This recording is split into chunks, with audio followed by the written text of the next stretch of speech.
विधानसभा ने उपचुनाव में सरड़ा, सलम्बर और जैसमान तमाम ब्लॉक के और जावरमाइन क्षेत्र के अंदर पधारे हुए आम नुक्कड़ सभा में मेरे दादा उम्र के बुजुर्ग, पिता उम्र ने वडील, माई भाई बहने और तमाम युवा साथी भाई, आप सभी को मेरी ओर से जोहार, शुभकामनाएं। आपने बहुत सारी बातें और बहुत सारे वक्ताओं को सुन लिया होगा, पर दो बातें मेरी जरूर सुन करके जाना कि हम लोग आने वाले समय में आपके साथ सहयोग से और आपके आशीर्वाद से अगर विधानसभा जाने का मौका मिलेगा तो किस तरीके से पुरजोर से हमारी बात को, आपकी बात को विधानसभा में उठाएंगे।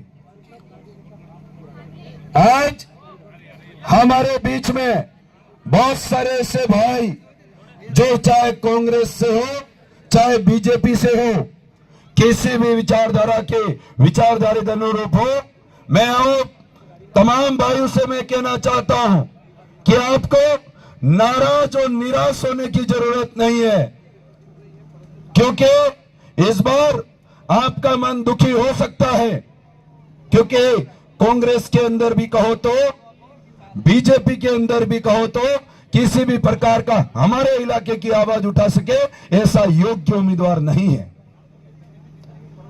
आप देख सकते हैं कांग्रेस से जिनको टिकट दिया उन्होंने पार्टी के साथ पहले से धोखा किया हुआ था।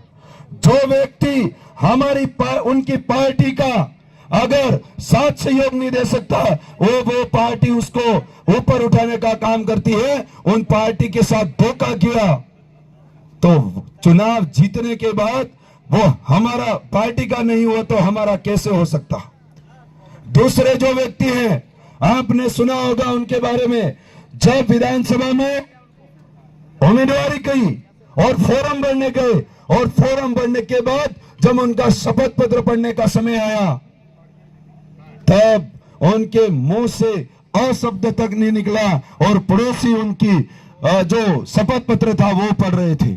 हमारा इलाका पहले से दबा हुआ है, हमारा इलाका पहले से पिछड़ा हुआ है। उस इलाके को और खट्टे में डालने के लिए ऐसे व्यक्ति को टिकट दिया है। आपके क्षेत्र के अंदर बहुत सारे नेता थे जो रोए भी सही, चुप भी हुए, पर थोड़ा थोड़ा माल मीटर लेकर के बैठ गए वापस। तो ऐसे लोग आपका कभी भला नहीं कर सकते। आपके बीच में हमेशा से रहे हैं। मैं एक बात जरूर कह करके जाना चाहूंगा इस क्षेत्र के लिए विशेष, कि जब उन लोगों को जावर माइंस की स्थापना करनी थी, जावर माइंस खदान खोलनी थी, तब उनको पानी की जरूरत पड़ेगी ये सोचकर उन्होंने डैम बना दिया और उसी डैम का पानी जावर माइंस में यूज हो रहा है। और नहीं हो रहा है। जब उनको खान चलाने के लिए उन्होंने डैम बना दिया तो यहाँ पर रहने वाले लोगों को नौकरी भी नहीं दिया। यहाँ की जल जंगल जमीन खराब हो रही है, यहाँ के बच्चे बेरोजगार घूम रहे हैं, यहाँ की शिक्षा व्यवस्था बिगड़ी हुई है। उसके लिए जावरमाइन क्षेत्र ने क्या किया? सलम्बर विधानसभा का जो भी विधानसभा सदस्य तय होता है वो व्यक्ति इस सदन का एक सदस्य होता है, जिसके माध्यम से डीएमएफटी फंड आता है। मैं आपको कहना चाहूंगा, आपके सहयोग से, साथ सहयोग से सलम्बर विधानसभा से विधायक बन करके जयपुर जाने का मौका मिले, तब उसके बाद वापस आकर के एक जावरमाइंस को कोर कमेटी के माध्यम से वहां बैठ करके यहाँ की जनता के अनुरूप जो बात होगी वो मैं जावरमाइंस को करवाने के लिए मजबूर कर दूंगा। ये बात कह रहा हूं। कुछ समय पहले हमारे भाई को यहाँ बड़े माइंस के अंदर किस तरीके से उसकी मृत्यु हो गई पता नहीं चला। हम लोग 3 दिन तक यहाँ पर बैठे रहे। हमारे पास भीड़ जरूर थी, भिड़ने वाले जरूर थे, पर कलम की ताकत थी वो ताकत नहीं थी मेरे भाइयों। उस कलम की ताकत से हम लोग चाहे जो हमारा काम कर सकते थे, पर उस दिन बहुत बड़ा दर्द हुआ, दुख हुआ, पर वो हम काम हमारी इच्छा अनुरूप नहीं कर पाए। फिर भी उस सरकार को घुटने के बल ला करके हमने हमारा काम किया और पहली बार पहली बार मरने वाले किसी व्यक्ति के लिए आर्थिक सहयोग और संविदा पे नौकरी करवाने के लिए उन सरकार को मजबूर किया था हम लोगों ने। मैं आप भाइयों को कहना चाहता हूं, जिनके घर परिवार के अंदर जो भाई जावरमन क्षेत्र के अंदर नौकरी कर रहे हैं, वो डरा रहे हैं। ये कह रहे हैं तेरा भाई, तेरा पिता, तेरा काका, तेरा बाबा वहां पर नौकरी कर रहा है, अगर तूने भारत आदिवासी पार्टी का सपोर्ट किया तो नौकरी से निकाल देंगे उनको। ये दबाव बनाया जा रहा है। मैं आप भाइयों को कहना चाह रहा हूं, आपके साथ सहयोग से आप लग जाइए मेहनत पर, और सलूमबर विधानसभा फतेह करने के बाद किस माइका लाल की हिम्मत है कि हमारे एक भी भाई को अगर घर बिठाने का काम करा, जावरमन में ऐलान होगा, जावरमन बंद होगी। ये बात कहना चाहता हूं। पुलिस प्रशासन यहाँ का बहुत सारे भाई है जो पार्टियों के दम पर हम लोगों पे कार्रवाई कर रहे हैं। आज नाके लगा रखे हैं, बीजेपी की गाड़ियां और कांग्रेस की गाड़ियां निकल रही है, कोई नहीं पूछ रहा। हमारे भाई बाइक पे बैठ करके प्रचार करने जा रहे हैं तो उनको पूछ करके लाइसेंस पूछ रहे हैं, इंश्योरेंस पूछ रहे हैं। भाई साहब, आप अगर अच्छे से कानून जानते हो तो थोड़ा बहुत हमने भी पढ़ा लिखा है। ये किसी की पार्टी के आड़ में आकर के ये कुछ दिनों की राजनीति है, ये कुछ दिनों का समय है। उस दिन रात और दिन हमारे से टकराना पड़ेगा, उस समय हिसाब किताब करेंगे। ये बात कहना चाह रहा हूं। आप भाइयों को निश्चिंत रहिए, आपको फिक्र करने की जरूरत नहीं है। हमारे इलाके के अंदर बहुत सारे भाइयों को पिछली बार दबाया था। मैं आपको एक बात कहना चाहता हूं कि ये लोग कर्मचारियों को इस तरीके से दबाने का काम कर रहे हैं। वो कर्मचारी अगर किसी व्यक्ति के सामने, किसी पार्टी के सामने अगर ओपन वोट डाल देवे तो शायद ये लोग उसको फांसी भी दे सकते हैं। इतना खतरनाक का डराया गया उनको। अगर किसी का प्रचार नहीं भी कर रहा है और कहीं जा रहा है तो उस व्यक्ति को एपीओ कर दिया जा रहा है, और अगर इनके सामने वोट डाल दिया जाए, इनके पास प्रावधान है, फांसी भी सुना सकते हैं ये लोग। मैं आपको कहना चाहता हूं, बुजुर्गों को पिछली बार बहुत बेवकूफ बनाया और ये कहा गया पेंशन बंद हो जाएगी। मैं एक बात याद दिलाना चाहता हूं, कांग्रेस सरकार के टाइम पर विधवा को, 9वीं क्लास की बच्ची को और महिलाओं को बहुत सबसे ज्यादा फोन देने का काम किया था। दिया था कि नहीं दिया था? और प्रचार के दौरान कह रहे थे कि ये हाथ में फोन है, वो फोन आपका बंद हो जाएगा अगर हाथ पे वोट नहीं दिया, कांग्रेस को वोट नहीं दिया तो। कितनी माई भाई बता सकते हैं कि आज आपका फोन बंद हो गया है? कितने भाइयों का फोन बंद हुआ? कोई फोन बंद नहीं हुआ। ये सिर्फ एक लुभावना, लालच था। इन बातों में आपको नहीं आना है मेरे भाइयों। पिछली बार बीजेपी सरकार ने सरकार में आने के लिए महिलाओं को इकट्ठा करके उनकी मीटिंग करी गई थी और उनको ये कहा गया कि आपने जितने भी समूह लोन लिए हैं, बीजेपी सरकार सत्ता में आने के बाद सुबह ब्रश करके उठते ही हम लोग आपका लोन माफ कर देंगे। ये कहा। भाई साहब, कितनी बार उठ गए और सो गए, आज तक पर्ची नहीं खुली क्या पर्ची सरकार की? ये बेवकूफ बनाने के तरीके हैं, इसीलिए इनकी बातों में नहीं आना है। आपके साथ सहयोग से अगर विधानसभा जाने का मौका मिला, मैं आप जावरमन क्षेत्र के तमाम भाइयों से कहना चाहता हूं, जितने दिन जावरमन क्षेत्र में धरना देकर के बैठना पड़ेगा, आपका भाई, आपका बेटा वहां पर बैठेगा और इस मांग को लेकर के बैठेगा। सारे भाई हमारे इस क्षेत्र में लगने चाहिए।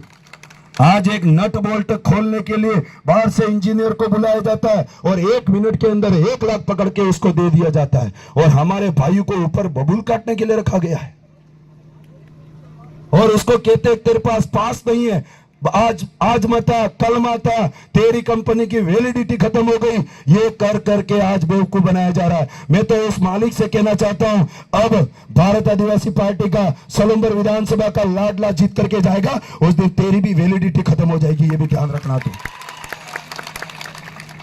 बोलने को तो बहुत कुछ है, बहुत कुछ सुन लिया है आपने। आपके आस और विश्वास से मैदान पर हूं। ये चुनाव में अकेला नहीं लड़ रहा हूं। आने वाले समय के अंदर हमारी जीत होती है, वो जीत का चेहरा आपके सर पर होगा। वो सब बैठे हुए व्यक्ति आप विधायक होंगे। ये बात मैं कहना चाहता हूं। हम लोगों को परेशान करते हैं दर बदर, शासन हो प्रशासन हो, यहाँ के कुछ लोग नुमाइंदे हो, वो बार बार परेशान करने का काम करते हैं। अगर आपके बीच में आने का मौका मिलता है और आपका कभी भी किसी भी वक्त कहीं पर भी अगर काम की जरूरत पड़ती है, आपका बेटा आपका सेवक बनकर के आपके बीच में खड़ा रहेगा। ये बात कहना चाहता हूं। चाहे कांग्रेस की विचारधारा के नाराज पक्ष के लोग, बीजेपी की विचारधारा के नाराज पक्ष के लोग, मैं उनको उजागर नहीं करना चाहता। आप जब बूथ के अंदर जाओगे तो अकेले ही वोट डालने जाओगे और आपका मन जो कहता है वो काम करके आ जाना। और कभी भी कोई किसी भी वक्त आप कोई आस और उम्मीद लेकर के आओगे, आपको मैं खाली हाथ नहीं जाने दूंगा। ये बात यहां से कहना चाहता हूं मेरे भाई। बहुत सारे लोग पैसों के दम पर, और अभी एक बात सुनने में आई है कि हमारे यहां आजकल हेयर पंप कागजों में 500 फीट लगते हैं। कागज में हेडपंप 500 फीट पे लगते हैं, उनका पैसा उड़ जाता है और जमीन पर जाके देखते हैं तो हेडपंप ही नहीं होता है।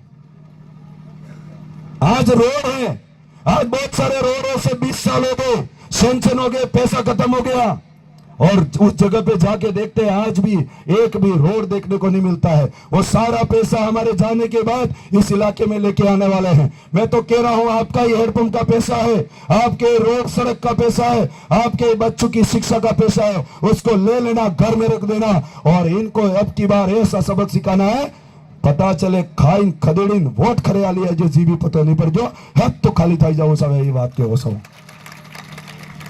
2-3 लोग झब्बा पजामा पहन करके और प्रचार कर रहे हैं कि हमें मेरे वहां ब्लॉक के अंदर, गांव के अंदर उनके पिछली बार टोटल 18 वोट आए और 15 मंत्री अभी वहां स्वागत कर रहे जा रहे, 15 मंत्री दौड़ रहे हैं, और जाकर के धड़ माता का तो रोड ही पास कर दिया कागज में, और मारे बेटे एक बे ही होगना वही साइन भी कर दी थी, पास થઈ ગયો। मैं कीधु काले सालूत कराओ एक थोड़ा देखन टेको हुए थे। इसलिए लोग समझदार हो चुके हैं, आप भी समझदार हो, किसी भी की भी बातों में आने का वो नहीं है। ये वोट हमारे स्वाभिमान से है। किसी बाजार में खड़े रह करके कहोगे कि कौन जीता, तो पिछली बार कह रहे थे कि हम पूंजीपति जीत गए, बीजेपी जीती थी, तब कांग्रेस जीतेगी तो कहेंगे कि हम 2 लोग दारू वाले जो 2 हमारे ठेके चलाते हैं वो जीत गए, ये कहेंगे। और जिस दिन भारत आदिवासी पार्टी जीतेगी उस दिन बीच बाजार में खड़ा रह करके ये कहोगे कि हमारा स्वाभिमान जीत गया। ये बात आप कह सकते हो, ये बात कहना चाहता हूं। ये स्वाभिमान की लड़ाई है, किसी के सामने पैसों के दम पर नहीं झुकना है, किसी लोभ लालच के दम पर नहीं झुकना है। अगर आपका स्वाभिमान ये है तो मैं आज उसका सम्मान करते हुए आप भाइयों के बीच में संघर्षशील हूं, उसी तरीके से आपके बीच में रहूंगा। आप भाइयों को एक ही निवेदन करना चाहूंगा, सलम्बर विधानसभा के अंदर जितने भी बूथ है उस बूथ पे जाकर के अपने अपने बूथ को भारत आदिवासी पार्टी को जिता देना, सलम्बर विधानसभा फतेह कर लेंगे। ये बात कहते हुए मेरी वाणी को विराम देना चाहूंगा। धन्यवाद, आभार।